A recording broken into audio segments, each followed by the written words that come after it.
Boa tarde, pessoal. Eu sou Edísio, CEO do Zero Bank, e quero agradecer aqui a oportunidade de poder participar do Open Summit 2022. É um prazer grande estar aqui e poder dividir aqui esse painel com o André. André, você pode se apresentar aqui para a gente também? Boa.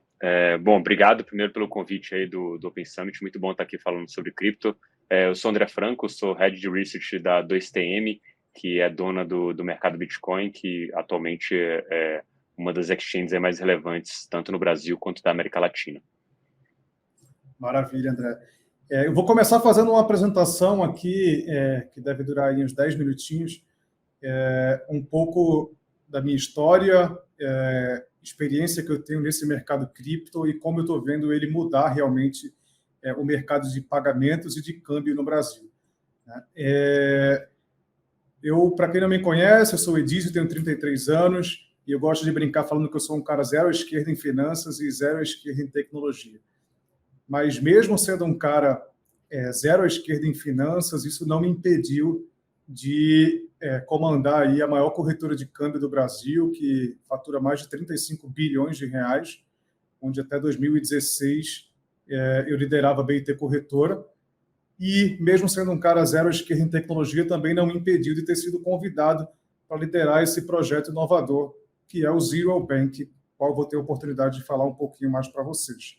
O Zero Bank ele foi destaque aí em grandes rankings, em grandes acelerações de empresas, tanto no Brasil quanto no exterior.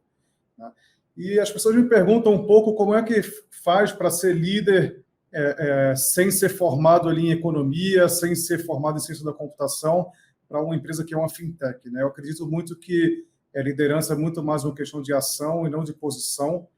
E existem alguns mitos durante essa jornada que as pessoas acreditam que elas precisam saber tudo sobre tecnologia, mas a verdade é que inovação é diferente de tecnologia. É importante a gente entender primeiro isso, porque a gente confunde muito essas duas palavras. E muitas vezes, quando a gente pergunta o que é inovar para você, a gente se confunde, por exemplo, de repente, como inovar para melhorar o trânsito de uma cidade. As pessoas geralmente pensam sempre em tecnologia, como aplicativo ou até um carro que voa, por exemplo, mas às vezes pequenas atitudes podem ser consideradas inovação. De repente, um prefeito muda o horário da escola, que é o horário de pico de uma cidade, e ele pode ser um prefeito inovador. E eu estou falando um pouco disso porque eu comecei a trabalhar com 16 anos e eu montei uma casa de câmbio, que é algo extremamente tradicional, e isso virou uma rede com 15 lojas e foi comprada em 2015 pela BIT, uma corretora tradicional de São Paulo. E esse mercado de câmbio me incomodava muito, porque se vocês procurarem qualquer propaganda de empresa de câmbio, sempre vai ter essas duas palavrinhas aí, segurança e tradição. Só que a tradição ela anda na contramão de inovação, e isso me incomodava bastante para um cara jovem que tinha crescido e uma empresa ganhando bastante dinheiro, mas com algo que é extremamente tradicional. Basicamente, uma casa de câmbio ela vende dólar e o dólar é igual à casa de câmbio vizinha. Então, eu brinco falando que o dólar não é mais verde do que o do vizinho. E uma das coisas que me fizeram entrar no mercado cripto, principalmente, foi aprender as regras do jogo. Acho que muita gente ainda não percebeu essa palavra fintech, nada mais é do que empresas de tecnologia que atuam no mercado financeiro. Tem o fin e o tech. O problema é que muitas fintechs elas estão operando assim, com muita tech e pouco fin. O que eu quero dizer com isso? É que muitas vezes um desenvolvedor vai lá, monta um aplicativo que você aperta um botão aqui, ele sai dinheiro daqui e chega no Japão. Mas as pessoas não entendem a regulamentação do Brasil e não entendem a regulamentação do Japão para saber se pode, de fato, tirar dinheiro do Brasil e chegar no Japão. Então, eu acredito que essa palavra ela tem que estar escrita de forma equilibrada. Um pouco de fin e um pouco de tech para realmente se criar inovação. Um exemplo claro disso, por exemplo, esse aplicativo aqui, ele lançou o Uber do câmbio na época, onde ele conectava pessoas que queriam comprar dólar e vender dólar, as pessoas marcavam em algum local e faziam essa transação pessoalmente, só que ele esqueceu de ver que é ilegal fazer isso no Brasil, é crime você fazer câmbio sem envolver uma instituição financeira regulada pelo Banco Central. Então, isso claramente mostra que pessoas entendem muito de tech e pouco de fim, né? E acho que é importante esse equilíbrio. Uma prova disso, de como inovação não tem nada a ver com tecnologia também, é que casa de câmbio é algo tão tradicional que o cartão de crédito, que é uma inovação em 1968, né, a gente foi a primeira empresa de câmbio a parcelar o dólar na casa de câmbio em 2017, né, e hoje, na época, a gente começou a parcelar o dólar em até 6 vezes no cartão, nenhuma empresa do mundo fazia isso, e hoje praticamente todas as corretoras de câmbio seguiram essa tendência, essa inovação e facilitam esse tipo de pagamento. Hoje, nas nossas lojas, a gente parcela o dólar até 36 vezes para o brasileiro, né? Uma dica que eu queria trazer aqui é que muitas vezes a gente fica olhando essa frase, saia da caixa, pense fora da caixa, e muitas vezes as pessoas falam, como é que faz para pensar fora da caixa, né? Pensar fora da caixa, eu brinco, não é ficar aqui fora da caixa econômica pensando. Na verdade, pensar fora da caixa é uma questão de diversidade, né? Eu passei um tempo no Vale do Silício e eu pude conhecer grandes empresas como Google, Facebook, e me admirava porque tinha muita gente diferente lá dentro dessas empresas. Você passeava lá, tinha árabe, argentino, brasileiro, muçulmano, tinha todos os tipos de nacionalidades, religiões, enfim. E eu perguntei para um diretor por que tinha tanta gente diferente, e ele me explicou que lá existe o CDO, que é o chefe de diversidade. E esse chefe de diversidade é responsável por captar pessoas no mundo inteiro e montar ali pequenas comunidades para que a gente possa entender um pouco mais da cultura de cada local. E se a gente quer realmente montar algo global, algo que realmente impacte o mundo inteiro, como o Facebook faz, a gente acha que entende do mundo, mas não, as pessoas têm cultura extremamente diferente, né? Então, é importante que as pessoas convivam em vários tipos de comunidade. A gente vê aqui no Brasil que advogado só frequenta reunião da OAB, médico da Associação dos Médicos, e, na verdade, a gente precisa cruzar um pouco esses setores para poder encontrar inovação. E um pouco do que aconteceu no mercado financeiro é que os bancos tradicionais, eles eram responsáveis por todos os setores, por todos os produtos do mercado financeiro, né, mas eles não eram especialistas em nada. E aí, de repente, vieram as fintechs e iniciaram com apenas um produto do banco e tornaram uma experiência fantástica ali para o cliente. Então, você tem um exemplo do Nubank, por exemplo, que é uma das principais fintechs hoje do Brasil e do mundo, começou apenas com cartão de crédito, que era um único produto do banco. Então, hoje já tem várias fintechs atuando de forma especializada em um produto que o banco não consegue atender de uma forma bacana ali para o cliente, né? E acredito que hoje no Brasil existem várias portas para a gente investir em inovação, e um dos mitos que a gente tem é que inovar custa caro. Mas a grande verdade é que hoje grandes empresas estão aí nessa corrida pela inovação, competindo com pequenos projetos de fintechs que são montados ali em quartos mesmo, né? E a gente conhece muito essa sigla MVP, que é o Produto Mínimo Viável, só que como colocar isso em prática, né? Eu visito muitas empresas de tecnologia que, de fato, existem vários processos acontecendo de forma manual, né? Mas para o cliente elas acontecem de forma automatizada. E, para quem não lembra, a primeira versão do Google, por exemplo, ela era assim, a do Facebook ela era assim, e eu acredito que o mercado cripto está vivendo isso, as primeiras versões de algo transformador, né? Já dizia o fundador do LinkedIn que se você não tiver vergonha da primeira versão do seu produto, é porque você lançou tarde demais. Então, eu acho que inovar no Brasil é sempre desafiador.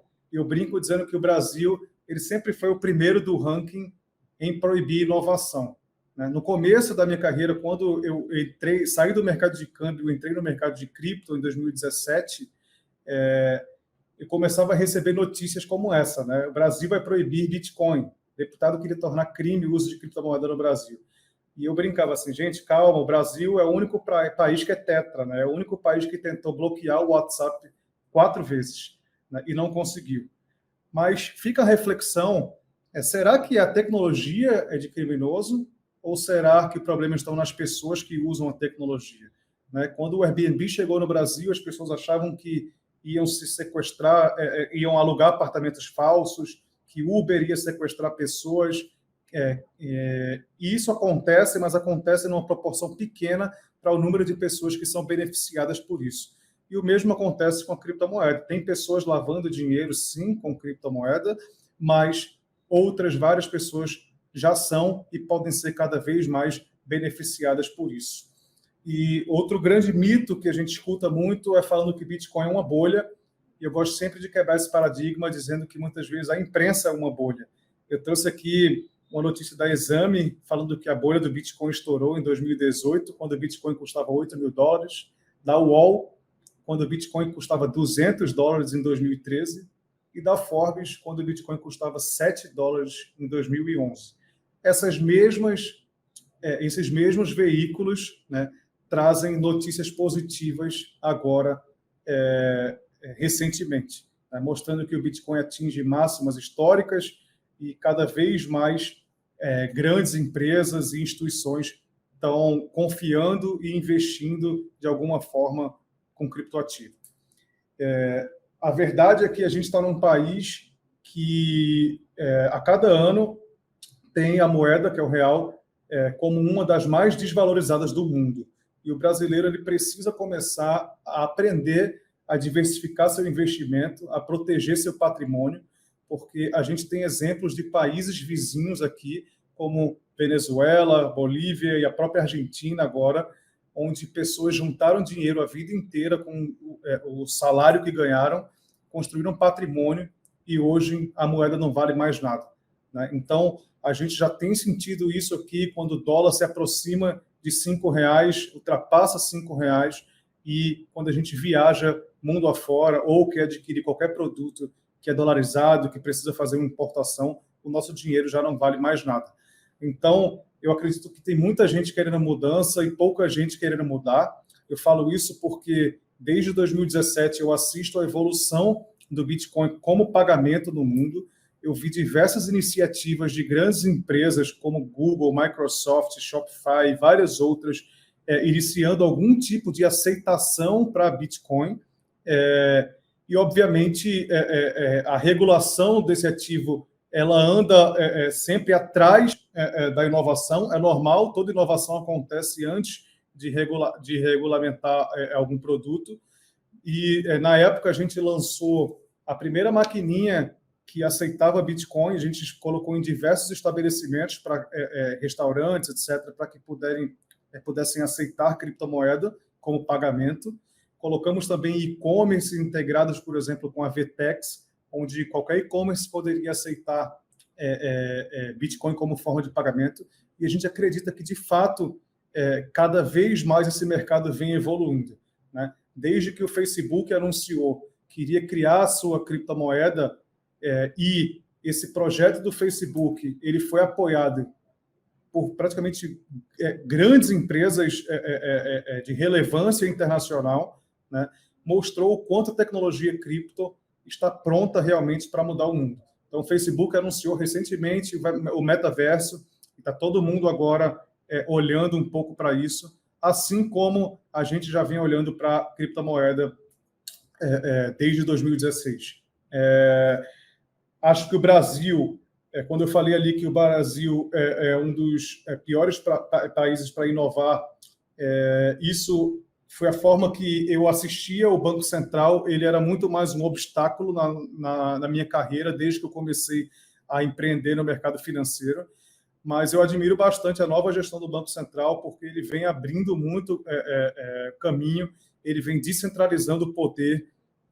A gente tinha ali praticamente só 5 grandes bancos que comandavam o mercado financeiro brasileiro, e hoje a gente vê vários bancos, várias fintechs atuando de forma muito mais descentralizada, né?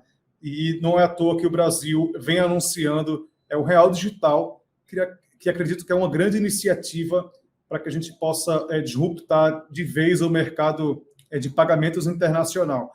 A gente acompanhando um pouco do projeto da China, dos Estados Unidos, com suas criptomoedas, em breve, acredito que o Brasil vai ter uma moeda conversível de forma 100% digital, e isso vai ajudar muito, cada vez mais, um mercado global. Né? Então, para fechar aqui, falando um pouquinho do Zero Bank, a gente veio com esse propósito de recomeçar do zero mesmo, reescrever aí um pouco da experiência no mercado financeiro. Nós somos o primeiro banco digital com plataforma em blockchain. Isso permite contabilidade de forma descentralizada, rastreabilidade para garantir política de privacidade, e principalmente porque a gente quer ser um banco digital multimoedas, unindo e quebrando a barreira que existe ainda entre o mundo cripto e o tradicional, permitindo que as pessoas tenham, dentro do próprio banco, moedas tradicionais como dólar, euro, real, e as novas moedas digitais, olhando muito para esse mercado de tokenização, porque já que o Facebook está criando sua própria criptomoeda, a gente vê grandes outras empresas que anunciaram iniciativas parecidas, como Amazon, Mercado Livre, etc. Então, a gente imagina que, em breve, a gente vai ter aí um mercado de ações, digamos assim, só que com tokens de forma global, com liquidez mundial, e o Zero Bank quer ser esse ambiente onde as pessoas podem, de fato, custodiar e trocar todas as suas moedas. Né? O Zero Bank, ele tem sempre um pé no tradicional, com cartão Visa, mas também agora foi a primeira instituição que opera com Bitcoin, autorizada pelo Banco Central a ser participante do Pix. E em breve a gente quer lançar aí o BitPix, que é pagamento com Bitcoin e conversão instantânea para o Pix. Então, integrar esses dois mundos só foi possível com a união de vários parceiros que, de alguma forma, integraram seus serviços no super app do Zero Bank. E a gente acredita que, enquanto 95% dos bancos digitais estão focados apenas em oferecer serviços financeiros de forma gratuita, e o foco por trás disso é o cartão de crédito, é o crédito mesmo, a gente está falando aí de multimoedas, de blockchain, de chat bank, transferências internacionais e conta internacional, que é algo que nenhum desses bancos vem falando, mas que em breve provavelmente todos vão falar. Entendo que o brasileiro ele vai ter que se acostumar, como o americano, a ter vários bancos no seu celular. Né? A gente era acostumado a ter uma ou duas contas, agora a gente vai ter várias para poder usufruir o que cada um oferece de melhor. Né? Então, por fim, eu acredito que esse mercado está mudando muito, e tudo e todos são substituíveis. Né? A gente tem muito... Às vezes eu passeio aqui no meu escritório, hoje a gente está com 80 colaboradores, e brinco falando que parece que tem um monte de robozinho trabalhando ali, fazendo as mesmas coisas os mesmos dias, e a gente não pode deixar cair essa rotina, porque as pessoas confundem muito a palavra empresário com empreendedor, e é extremamente diferente. Empresário é quem tem empresa, empreendedor qualquer um pode ser, qualquer um pode empreender, independente da função que ele exerce. A gente pode ter um garçom empreendedor, uma secretária empreendedora, e é importante que a gente, de fato, empreenda no seu mercado. Esse é o meu espírito, porque eu acredito que as máquinas estão cada vez mais tomando os lugares das tarefas que são fáceis de ser executadas. A gente já tem máquina que dirige hoje sozinha, a gente tem máquina que faz cirurgia sozinha, e a máquina ela vai entrando na nossa casa, e quando a gente menos percebe, ela começa limpando o chão, mas ele já está brincando com o nosso filho. Então, a única forma da gente realmente substituir a máquina são duas palavrinhas, né? É ser humano. E muitas vezes as pessoas me perguntam por que é que, quando eu atingi o auge da minha carreira no mercado financeiro, eu resolvi dar um baita passo para trás, recomeçar um projeto novo, num mercado que é novo, que as pessoas têm dúvida, mas eu acredito que o mais importante é isso, sentir frio na barriga, porque quando a gente sente frio na barriga, a gente consegue fazer coisas que um robô não faz, são coisas inovadoras, e aí eu quero deixar essa pergunta para vocês, né? O que você começou do zero hoje? Acredito que todo mundo tem condições e o mercado financeiro está extremamente aberto. O Banco Central no Brasil abriu bastante esse mercado para que a gente possa inovar e trazer soluções cada vez mais disruptivas. É isso. Edísio, você falou umas coisas bem legais aí sobre, inclusive, a questão da regulação. Acho que eu peguei alguns pontos ali na própria trajetória que você contou aí. E aí, do tema que talvez acho que até seja o central aqui do que a gente quer discutir, sobre regulação, sobre meio de pagamento, a gente vê que tem um desafio bem grande aí, principalmente se você não quiser ser esse cara que vai estar muito mais tech e menos fim, né? Se você não quiser ser esse cara que vai construir alguma coisa e lá na frente vem alguém e te executa e fala, pô, amigo, tá aqui escrito, já era lei, você que não leu direito, você não pode fazer esse tipo de coisa. Como que é esse desafio para vocês aí, tentar juntar esses dois mundos e ao mesmo tempo sentar do lado do regulador e falar, cara, tô fazendo por aqui, dá ou não dá para fazer, né? O regulador vai sempre te falar não, porque para ele é muito melhor falar não. Como que é para você esse dia a dia de conseguir construir essas soluções que juntam esses mundos? Cara, bacana, André, você perguntar isso, porque o Banco Central, ele sempre, pelo menos é o órgão que mais se aproxima desse mercado, ele sempre foi, como você descreveu aí, ele sempre foi o cara que dizia não, né? Recentemente, na verdade fazem 2 anos que essa pandemia tirou um pouco da nossa noção de tempo, mas eu fui chamado no Banco Central para falar sobre o nosso projeto. Cheguei lá, tinham 14 diretores, e eles escutaram, assim, eu senti que eles estavam bem abertos. Eles deixaram bem claro disso, a gente não está aqui para proibir inovação, a gente quer se aproximar, entender do projeto, para que, obviamente, as pessoas se aproveitam de um mercado novo e fazem sacanagem. Isso a gente sabe, você também é do mercado, sabe que tem muita gente se aproveitando para fazer pirâmide, para aplicar golpe, etc. E eu vejo que, pelo menos, essa gestão do Banco Central, ela mudou um pouco isso. Obviamente que a gente que está aqui nesse mercado e a gente vê projetos no mundo inteiro, a gente, poxa, queria que o Brasil tivesse um pouco mais na frente, mas a gente vê que o pessoal realmente está se atualizando, tem procurado chegar junto. Eu admiro bastante vocês também, a Mercado Bitcoin faz esse papel muito bem de se aproximar dos órgãos reguladores, e o que eu não defendo é que as pessoas elas cheguem querendo fazer qualquer coisa que já está escrito que é proibido. A gente vê, por exemplo, exchanges que não atuam no Brasil hoje prestando serviços que são proibidos no Brasil, né? Prestando serviços claramente no Brasil, mas que são claramente proibidos, por exemplo. E aí eu brinco assim, é muito fácil inovar assim, você fazer uma coisa que é proibida e falar assim, eu estou inovando. Não, você não está inovando, você está indo contra a lei. Para o cara inovar mesmo, ele tem que ter ali coragem de chegar no regulador e mostrar um novo modelo de negócio para poder debater e poder conduzir isso até que realmente seja permitido, né? Cara, isso é bem interessante você falar sobre a questão do regulador, que é a mesma sensação que a gente tem aqui. Eu vim da indústria de cripto, mais mercado financeiro, e quando teve algumas passagens ali em 2017 e 2018, que foram bem interessantes no mercado do cripto no quesito regulatório e mais CVM fundo, que foi a BLP Asset do Glauco Bronx, do pessoal ali, ex-Credit Suisse, que eles falaram, cara, vamos montar um fundo de cripto, e foram pegar as leis e realmente se encaixava. E aí, no momento em que foram lançar um fundo meio para varejo, você me falou assim, cara, não, me espera que eu vou fazer uma regulação. E assim, na minha percepção do cara que esperava o pior, demorar a regulação e tudo mais, demorou apenas 9 meses. Assim, os caras conseguiram tirar uma regulação e falar, cara, por aqui, esse é o caminho mais seguro que a gente está querendo ver aqui, e vão abraçar a inovação desse jeito, e óbvio, vamos rediscutir, ver outras possibilidades lá na frente. Quando você coloca essa questão aí do inovar aí, que é fazer algo irregular ou sabidamente irregular, ou que já é feito, só que de maneira regulada por órgãos, e você quer fazer um bypass e fazer por conta para todo mundo, eu vejo que tem muita coisa realmente assim em cripto. E aí, para mim, a última pergunta aqui, acho que até fugindo um pouco do assunto, que me interessa bastante isso, vendo você como um cara que está empreendendo nessa área, é justamente isso, assim, o quanto você está abrindo mão de evoluir o seu modelo de negócio, ou de gerar receita, ou de criar realmente inovação, versus o quanto você acha que vai se pagar lá na frente, que pô, eu estou fazendo tudo certinho, eu estou andando aqui a passos mais lentos do que a tecnologia permite, e o quanto você acha que isso deve se pagar lá na frente?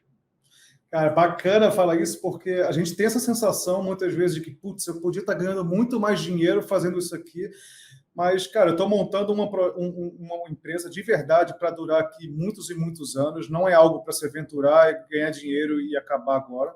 Eu acho que a gente acabou de receber investimento de um fundo, a primeira rodada em novembro, e você receber investidores externos, assim como a Mercado Bitcoin recebeu, torna de fato algo muito mais profissional e com a premissa de ser duradouro, né? Ninguém está aqui para se aventurar, então eu espero que cada vez mais projetos como o nosso aqui, ele apareça no mercado por profissionais que estão querendo, sim, disruptar, mudar a forma que a gente vê o mercado financeiro hoje, mas com calma, de forma consciente, né? Trazendo inovação, mas também trazendo de forma legal. Isso é importante.